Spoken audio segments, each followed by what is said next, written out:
Pessoal, tudo bem com vocês? Meu nome é Cristiane e estou gravando esse vídeo aqui para fazer uma revisão para os meus alunos do 8º ano, que vão ter uma avaliação na próxima semana. Mas se você gosta de geografia e se você gosta dos temas de relações internacionais que nós trabalhamos em geografia, continua acompanhando aqui o meu canal.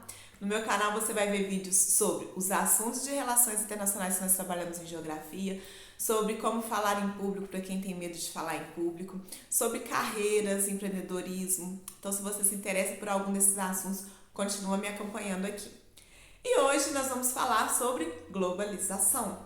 Esse processo tão conhecido, tão famoso e tão falado hoje em dia, que interfere diretamente nas nossas vidas, que interfere diretamente nos nossos comportamentos e na nossa maneira de pensar. Mas afinal, o que é globalização? Globalização é a interconexão entre os países, é a interdependência entre os países. O que eu quero dizer com isso? Eu vou começar explicando, citando exemplos, que eu acho que vai ficar mais fácil para vocês. Então, vamos começar a pensar aí de onde vêm as roupas que você usa. De onde vêm os filmes que você vê, as músicas que você ouve. Tenho certeza que você deve ouvir muita música brasileira, mas será que você também não ouve música de outros países? Isso está influenciando na sua vida, na sua cultura, na sua forma de pensar?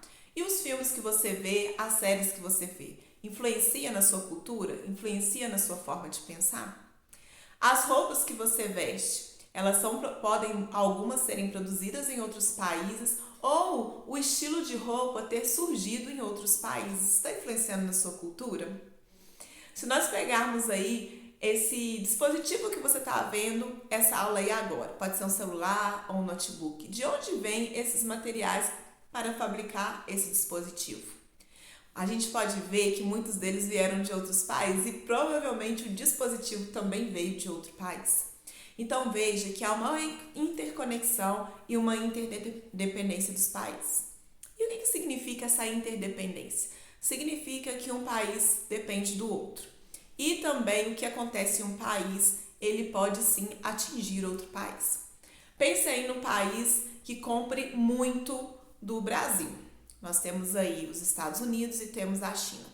Se acontece uma crise nesses países e esses países perdem aí o poder de compra, será que vai influenciar na economia brasileira?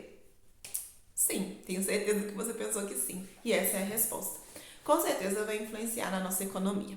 Nós estamos vendo aí a guerra agora da Rússia com a Ucrânia. E nós estamos vendo como isso está agitando aí o comércio mundial. Isso também nos traz aí influências aqui no nosso país. Uma guerra que está acontecendo lá, bem longe, mas que está influenciando o nosso comércio aqui. Então, isso é interconexão entre os países, isso é interdependência entre os países. E quando começou esse processo de globalização? Não há um consenso de quando começou esse processo. Algumas pessoas dizem que esse processo começou ali com a expansão marítima, entre os séculos XV e XVIII. Porque os países da Europa, eles queriam ali mais matéria-prima, eles queriam buscar por essas matérias-primas em outros lugares. Foi aí então que Portugal chegou aqui no Brasil. Mas nós podemos pensar também que muito antes disso, como lá no Império Romano, como lá na Antiguidade, os países já procuravam, que naquele tempo ali, a gente está falando países, mas naquele tempo ali não tinha essas denominações, mas aqueles povos ali já procuravam expandir, ir para outros lugares, procurar novos lugares. Então, podemos até pensar que essa ação de querer sair para fora, de querer conhecer novos lugares, de querer buscar materiais em outros lugares, pode ser uma ação humana assim, de há muito tempo antes das grandes navegações. Mas nós podemos dizer que nos últimos tempos o processo de globalização está se intensificando cada vez mais. Por que está se intensificando? Veja, quando Portugal chegou aqui lá em 1500, chegou como? Quanto tempo demorou para chegar aqui? Será que quando chegou aqui, imediatamente foi enviado um WhatsApp, uma mensagem instantânea lá para Portugal falando chegamos no Brasil? Não, né? Sabemos que não. Então, as novas tecnologias que surgiram aí nos últimos tempos estão intensificando o processo de globalização. Vamos imaginar que Portugal chegasse aqui no Brasil hoje, uma coisa totalmente fora, sem noção. E imediatamente todo mundo lá ia ficar sabendo que eles chegaram. Não foi o que aconteceu na época, é lógico, né? Se acontece qualquer coisa em qualquer local do mundo, nós temos a grande possibilidade de ficar sabendo disso quase que imediatamente. Então veja que isso aumenta a nossa interconexão. Além disso, nós precisamos pensar também na questão da evolução dos meios de transporte. Então, hoje a gente consegue chegar nos países muito mais rápido, nós temos os aviões, coisa que não existia antes.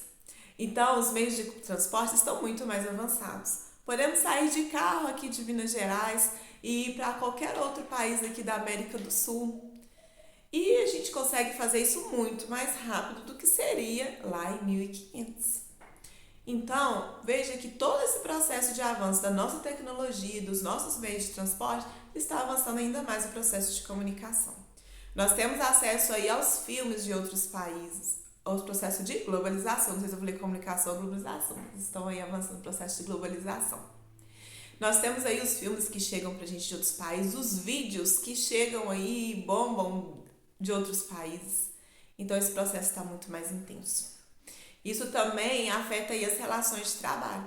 Tenho falado para os meus alunos, e quem for meu aluno e estava nesse vídeo, vai lembrar que eu falei, eu não lembro se em todas as salas, mas se não foi, você vai ficar sabendo aqui agora, que as questões de trabalho também estão mudando muito. Então, a gente tem que valorizar muito o conhecimento, que ele é aquele que, quando acumulado, pode nos gerar bons benefícios aí, independente da época e do tempo. Por exemplo, não existia TikTok há algum tempo atrás, agora existe, pode estar bombando, mas será que amanhã vai estar tudo da mesma forma que está hoje? O processo de globalização está deixando tudo muito rápido e as mudanças são constantes. Por isso, se você não está estudando, pensando em se tornar um grande influencer, estude, mesmo que você se torne um grande influencer, porque a gente não sabe o que vai acontecer amanhã. Tudo está mudando muito rápido. Ainda sobre o processo de globalização, alguns autores consideram que esse processo está deixando todo mundo mesmo como se fosse com a mesma cultura. Então, com a cultura muito parecida. Já outros autores consideram que, apesar de recebermos muita influência de outros países, nós ainda conseguimos manter a nossa cultura local, né? A cultura aí de cada região de onde a pessoa vive. E aí você tira suas próprias conclusões. O que você acha? Será que a cultura de todas as pessoas do mundo todo estão se tornando muito uniformes? Ou a gente ainda consegue manter aí alguns aspectos das nossas culturas locais? É uma questão para você pensar. Ainda sobre a globalização, como está havendo essa interconexão e interdependência dos países, acaba que os países ficam dependendo muito uns dos outros, alguns mais, outros menos. Os países também passaram a criar organizações internacionais. Um exemplo de organização internacional é a famosa ONU. Eu tenho certeza que a maioria já ouviu falar desse nome. A Organização das Nações Unidas foi criada após a Segunda Guerra Mundial. A Segunda Guerra Mundial aconteceu entre 1939 e 1945. Então a ONU foi criada depois aí de toda aquela situação que realmente destruiu a Europa e que também acabou gerando aí influência em várias partes do mundo. A ONU foi criada com o objetivo de manter a paz mundial, diminuir as desigualdades sociais, ou seja, deixar o mundo aí mais pacífico. Mas uma pergunta, será que a ONU consegue atingir os seus objetivos? Se você parou para pensar no mundo como está hoje, se você parou para pensar nos conflitos que há, se você parou para pensar na guerra que há entre a Rússia e a Ucrânia, você já chegou na resposta certa. Não, a ONU não consegue. E os motivos são diversos. Entre eles, a questão das grandes potências terem ali os seus próprios interesses e algumas vezes influenciarem ali em algumas decisões. Mas também existem alguns aspectos na ONU que precisam aí de se ajustarem. Algumas missões de paz, por exemplo, nós temos algumas denúncias que acontecem de questões de abusos sexuais, de algumas questões que acontecem nas missões de paz da ONU, por exemplo. Então, são questões que precisam ainda de se ajustar. Mas a ONU também consegue avançar em diversos pontos. Além das organizações internacionais, e depois a gente pode fazer um vídeo falando especificamente dela, nós temos também as organizações não governamentais, as ONGs, que são grupos que fazem trabalhos voluntários, tentando ajudar em questões relacionadas ao meio ambiente, questões de direitos humanos, enfim. Essas ONGs, elas também, muitas delas têm atuação internacional. Se tem atuação internacional, a gente pode pensar aí que elas também estão relacionadas a esse processo de globalização. Além disso, nós temos aí a formação de alguns grupos, que são países que se unem com o objetivo de se ajudar. Um grupo é o BRICS. Depois a gente também pode falar especificamente sobre o BRICS, como aconteceu a criação do BRICS. O BRICS é formado por Brasil, Rússia, Índia, China e África do Sul. Aí cada um com a sua sigla.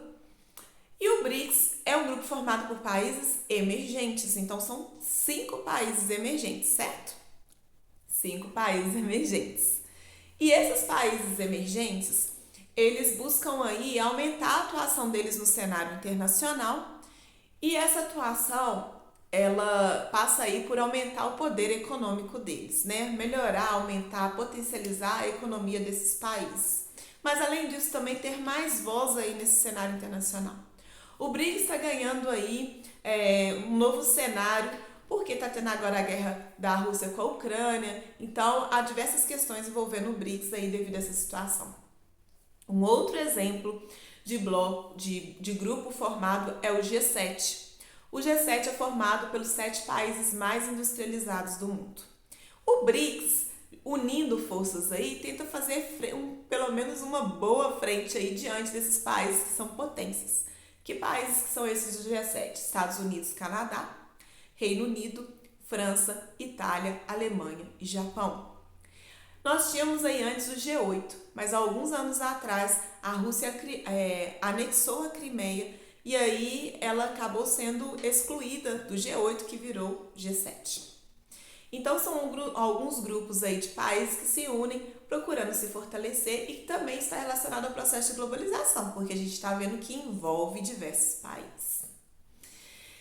Qual que é a situação do Brasil nesse cenário aí? O Brasil é um país emergente, como eu já falei aqui anteriormente. O que é um país emergente? É um país que acabou se industrializando depois, mas que ganhou força aí, que cresceu economicamente e que conseguiu também avançar em algumas questões sociais. São, quando a gente fala de emergir, né, que cresceu, subiu, saiu para fora.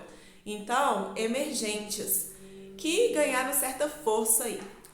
No caso do BRICS, a gente tem a China, que está muito, muito, muito à frente do restante aí do grupo. Mas aí o que acontece? Os países emergentes, então, têm essas características. O Brasil é um país que cresceu muito economicamente, teve algumas crises, algumas oscilações aí nos últimos anos, teve algumas melhorias nas questões sociais, mas ainda deve muito nas questões sociais, né? Quando a gente vai olhar o IDH, que é o Índice de Desenvolvimento Humano, o IDH que tem aí como referência as variáveis de renda, educação e saúde. Então, se olha aí os índices, né, de renda, de educação e de saúde para se montar aí o índice do IDH, que mede a qualidade de vida de uma população. O Brasil tem um IDH considerado entre médio e alto, de 0,7 alguma coisa, vai depender aí do ano que você olhar e dos últimos anos. O IDH é medido entre 0 e 1. Quanto mais próximo de 1, mais desenvolvido o país, melhor a qualidade de vida da população. Quanto mais perto de 0, menos desenvolvido o país, pior a qualidade de vida da população. No Brasil, nós temos alguns municípios com índices maiores de 0,8 alguma coisa. Mas nós temos outros municípios com índices menores de 0,5 alguma coisa. Então, o nosso país ele é bem desigual. Isso aí colabora para que tenhamos um IDH considerado alto, mas que necessita a gente fazer certo raciocínio, porque a nossa desigualdade é muito grande, a desigualdade no Brasil é muito grande. Nós vemos aí que há algumas pessoas que têm muito dinheiro na mão e outras pessoas que não têm nada. Então isso mostra o quê? Desigualdade, né? Poucos que têm muito e muitos que têm pouco. Nós vemos aí que a nossa educação deixa muito a desejar, muito a desejar. No PISA, por exemplo, que é um programa que avalia aí a educação em diversos países, o Brasil ocupa sempre os últimos lugares. Então, a nossa educação ainda está numa qualidade muito ruim. Já a nossa saúde, nós sabemos das condições, né? Às vezes a pessoa, ela precisa de uma cirurgia, ela morre e depois a cirurgia é marcada. Então, a gente sabe que é um sistema que deixa muito a desejar ainda. E nós temos a questão da renda, que apesar de nós estarmos aí entre as maiores economias do mundo, a nossa renda não é bem distribuída. Então, qual que é a situação do Brasil nesse processo aí mundo? O Brasil é um país emergente em que há muitas desigualdades sociais, que precisa investir mais em educação, porque apesar de a gente produzir tecnologia, a gente sempre cita a Embraer, que é uma empresa de aviação que vende e é uma das principais no mundo todo, que possui aí, detém essa tecnologia.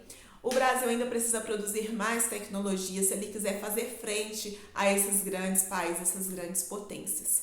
Para isso, o Brasil precisa investir em educação, porque não se produz tecnologia se não tiver investimento em educação. Então, veja, como que eu vou produzir uma tecnologia se eu não sou bem em matemática? Eu estou citando exemplos, porque na verdade nós precisamos de todo o conhecimento aí, de todas as áreas. Se eu quiser empreender, eu preciso ter conhecimento de geografia para saber como que funciona aquele local que eu quero ter o meu empreendimento. Se eu preciso criar uma vacina, eu preciso de conhecimentos de química, de biologia, de matemática, de várias ciências. Então veja que só é possível produzir tecnologia, só é possível ter uma boa produtividade nas empresas se houver investimento em educação. As pessoas precisam ser capacitadas para atuarem no mercado de trabalho, para produzir novas tecnologias e fazer o nosso país crescer. Então nós precisamos investir em educação. Se a gente for pensar aí no Brasil, então, em todo esse cenário, vamos fazer um resumo. O Brasil é um país emergente que ainda não tem tanta força ainda nesse cenário com o que diz respeito à produção de tecnologia, com o que diz respeito à produtividade, apesar de produzir, mas não tanto quanto os outros países que são potência. E nós temos muita desigualdade social ainda dentro do nosso território. Bom? E sobre globalização, é esse resumo que eu quero fazer aqui hoje. Se você tiver qualquer dúvida, você pode colocar aqui nos comentários. E quem for aí já o meu aluno lá do dia a dia, pode me procurar também. Eu espero ter ajudado vocês. E se você quiser que eu faça algum vídeo sobre algum assunto específico, coloca aqui no comentário também, tá bom?